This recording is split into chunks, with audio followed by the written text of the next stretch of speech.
Wakil Presiden Gibran Rakabuming Raka menegaskan komitmen pemerintah dalam memperkuat pemberantasan korupsi melalui percepatan pengesahan rancangan undang-undang perampasan aset.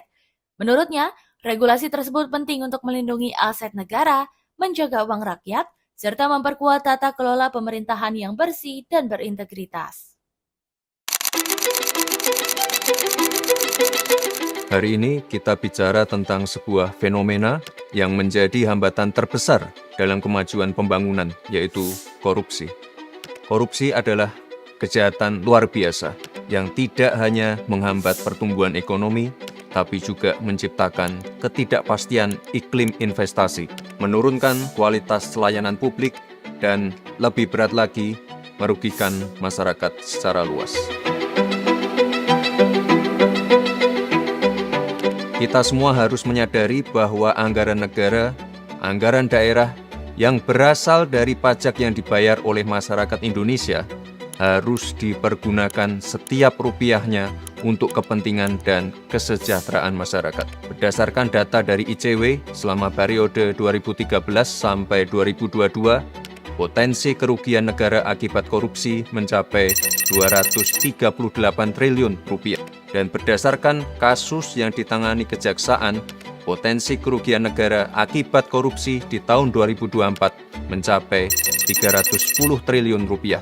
Namun, sayangnya hanya 1,6 triliun rupiah yang mampu dikembalikan ke kas negara. Artinya, pengembalian aset negara yang dikorupsi sangat sulit untuk dilakukan.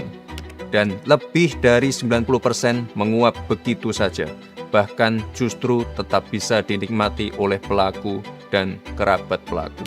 Memang penyimpangan ini tidak hanya terjadi di satu, dua, atau segelintir negara saja, tapi hampir semua negara mengalaminya. Namun, respon dari masing-masing negaralah yang menjadi penentu keberhasilan pemberantasan korupsi. Apalagi di era seperti sekarang ini, di mana kejahatan semakin terorganisir, bersifat lintas batas, dan melibatkan teknologi terkini. Sehingga aset-aset hasil korupsi bisa digelapkan, bisa dilakukan pencucian yang mengakibatkan aset-aset tersebut sulit terlacak dan terdeteksi. Oleh sebab itu, Indonesia sangat perlu memperkuat sistem hukumnya agar mampu mengembalikan aset negara, membuat jera para pelaku, serta melindungi masyarakat dari potensi kerugian akibat korupsi. Teman-teman, komitmen dari Bapak Presiden sebagai pucuk pimpinan negara sudah sangat jelas, yaitu mendorong penuh pemberantasan korupsi dan pengesahan RUU perampasan aset. Kerugian negara yang dia timbulkan, ya harus dikembalikan. Makanya aset-aset pantas kalau negara itu menyita. Ini bukan sekedar pernyataan biasa, tapi kesungguhan Bapak Presiden untuk memerangi korupsi dengan instrumen hukum baru yang bisa membawa manfaat besar bagi bangsa. Jika kita sungguh-sungguh ingin memberantas korupsi, maka koruptor harus dimiskinkan.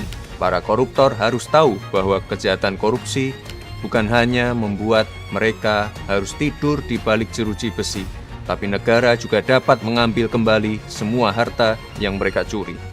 Prinsipnya sederhana, selama suatu aset bisa dibuktikan berasal secara langsung maupun tidak langsung dari tindak pidana seperti korupsi, narkotika, pertambangan liar, penangkapan ikan ilegal, pembalakan liar, judol, ataupun TPPO, negara memiliki kewenangan untuk merampas aset tersebut untuk dikembalikan menjadi aset negara, menjadi hak rakyat yang digunakan kembali untuk kepentingan rakyat. Inilah esensi dari RUU perampasan aset yang saat ini menjadi sangat penting dan mendesak. RUU perampasan aset ini merupakan pelaksanaan dari United Nations Convention Against Corruption tahun 2003 yang mengatur mengenai perampasan aset tanpa pemidanaan, yang menjadi semakin relevan dan penting untuk pemulihan aset negara, apalagi ketika pelaku tindak pidana meninggal atau kabur ke luar negeri. Memang ada beberapa kekhawatiran seperti pelanggaran terhadap prinsip praduga tak bersalah, serta potensi penyalahgunaan wewenang. Kekhawatiran ini sangat bisa dipahami. Oleh sebab itu, pembahasan terkait RUU ini harus segera dilakukan secara serius, komprehensif, dan transparan, serta melibatkan semua pihak termasuk para praktisi dan profesional agar menghasilkan regulasi yang kuat dengan pengawasan yang ketat sehingga tajam kepada para pelaku namun tidak sewenang-wenang kepada yang bukan pelaku. Beberapa negara lain juga telah lebih dahulu menerapkan konsep perampasan aset untuk tindak kejahatan tertentu, seperti di Belanda, Kolombia, Singapura, bahkan di Italia.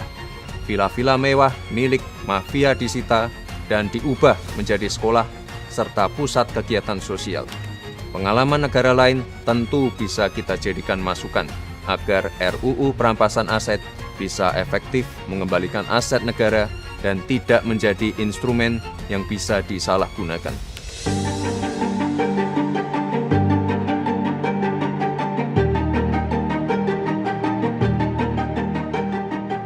Oleh sebab itu, mari bersama kita kawal proses ini agar apa yang menjadi kekayaan dan aset negara dapat kembali kepada negara dan sepenuhnya bisa digunakan bagi kepentingan dan kesejahteraan masyarakat tanpa adanya penyalahgunaan kewenangan. Perang melawan korupsi harus tanpa kompromi, dan inilah saatnya uang rakyat dapat kembali sepenuhnya untuk rakyat.